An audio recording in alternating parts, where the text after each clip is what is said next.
sheekooyinka gaagaaban ee badanaaba aad ku aragto buugaagta Englishka waxay ka qayb qaataan koriimadaada luqadeed iyo sidii aad ku fahmi lahayd qaabka senteenisada la isugu xiro. Sessionkeena maanta waxaan ku soo qaadanaynaa sheekooyin yaryar oo isugu jira simple present iyo simple past oo haddii aad u dhaganugulaato aad wax badan ka fahmi doonto. Intaan u gudagelin ka hor wax ka baro waa madal u gaara barashada luqadda Englishka waxayna leedahay heerar kala duwan sida beginner iyo advanced level. soo booqo waxkabaro.com ama la soo deg aabka waxkabaro college. markanna waa sessionkeennii maanta.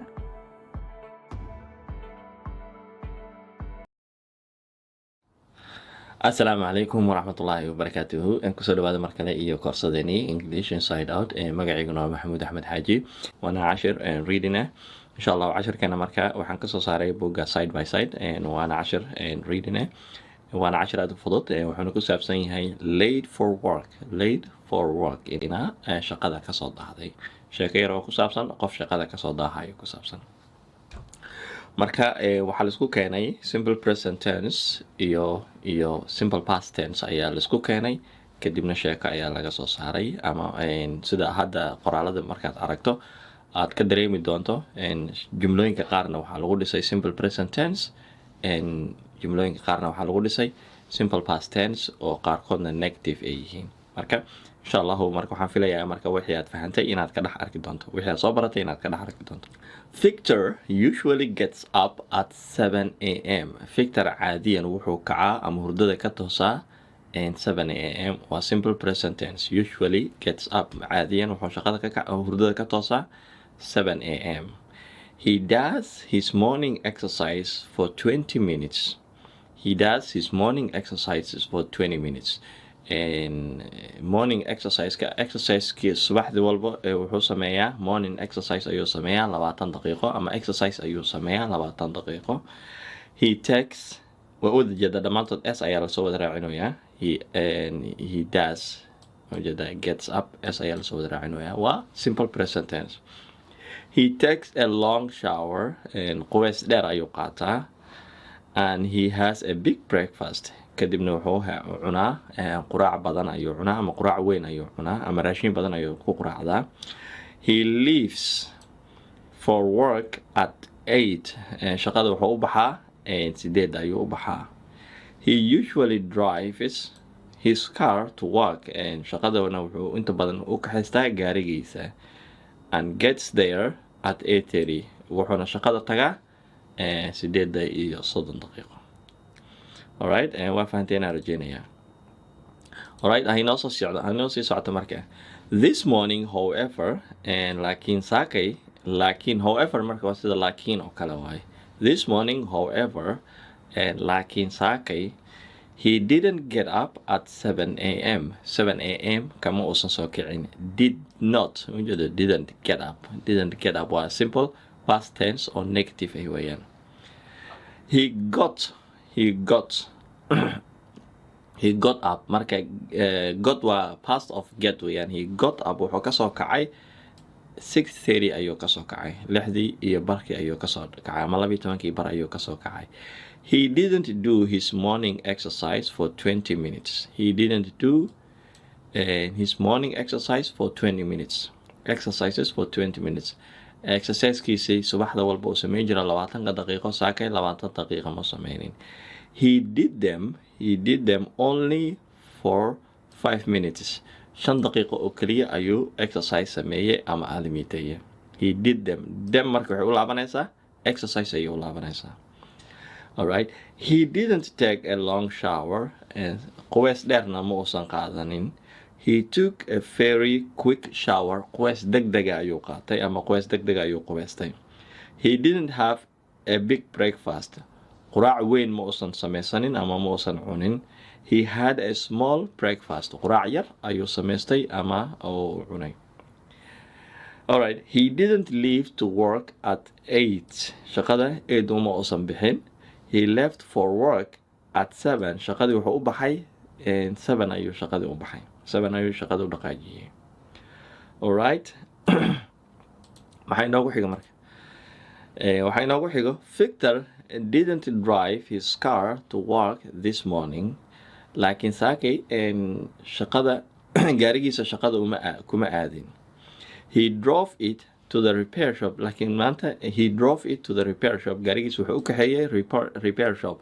Dukaanka ama meesha baabuurta lagu farsameeyo ayuu u kaxeeyey ama mechanic ayuu u kaxeeyey. He then walked a mile to the train station. Haddana wuxuu lugeeyey 1 mile ayuu lugeeyey. 1 mile waa 1 kilometer iyo xoogay ayuu lugeeyey to train station si uu u gaaro train stationka meesha trainka laga raaco. He waited for the train for 15 minutes. Trainka ayuu sugay 15 daqiiqo. After he got off the train, he walked half a mile to his office. Markuu trainka ka degtay adiga ugu yaraan half a mile ayuu lugeeyey haddana xafiiskiisa si uu u tago. Markuu xafiiska tagay marka maxaa dhacay marka? Even though Victor got up early, inkastoo weeyaan. Victor got up early, inkastoo Victor xilli hore soo kacay and rushed out of the house, gurigana si oroda kaga soo baxay ama uu soo degdegay saakay this morning. He didn't get to work on time. Shaqada waqtigii loo baahnaa kuma tagin. On time waa waqtigii loo baahnaa inaad ku tagtid waay. He didn't get to work on time. Waqtigii loo baahnaa shaqada kuma uusan tagin. Right? He got there 45 minutes late. Wuxuuna shaqadii kadib dhacay 45 daqiiqo. 45 daqiiqo ayuu shaqadii kadib dhacay. When his supervisor saw him, markuu supervisorkiisa ay aragtay, supervisorka marka qofka ka sareeyo mas'uulka shaqada ka ah wahay ama maamulka ka sareeyo weeyaan. She got angry and she shouted at him for 5 minutes. Way xanaaqday. She got angry, way xanaaqday and shouted at him for 5 minutes. And 5 daqiiqana waa ay ku qaylinaysa. Shouted waa ku qaylin waay. Shouted at him for 5 minutes. 5 daqiiqo ayay ku qaylinaysa. Poor Victor. He really tried to get to work on time this morning. Wuxuu isku dayay shaqada inuu waqtigii loo baahnaa ku tago, laakiin wuu ku tagi kari waayo. Marka waa fahanteen aan rajaynayaa. Marka maqalka ayaan noo shidayaa. Insha Allahu aan isla dhegaysano marka. Late for work. Victor usually gets up at 7 a.m. He does his morning exercises for 20 minutes. He takes a long shower. He has a big breakfast. And he leaves for work at 8 o'clock. He usually drives his car to work and gets there at 8:30. This morning, however, he didn't get up at 7 a.m. He got up at 6:30. He didn't do his morning exercises for 20 minutes. He did them for only 5 minutes. He didn't take a long shower. He took a very quick shower. He didn't have a big breakfast. He had a very small breakfast. He didn't leave for work at 8 o'clock. He left for work at 7 o'clock. Victor didn't drive his car to work this morning. He drove it to the repair shop. Then he walked a mile to the train station, and he waited for the train for 15 minutes. After he got off the train, he walked half a mile to his office. Even though Victor got up early and rushed out of the house this morning, he didn't get to work on time. He got there 45 minutes late. When his supervisor saw him, she got angry, and she shouted at him for 5 minutes. Poor Victor. He really tried to get to work on time this morning.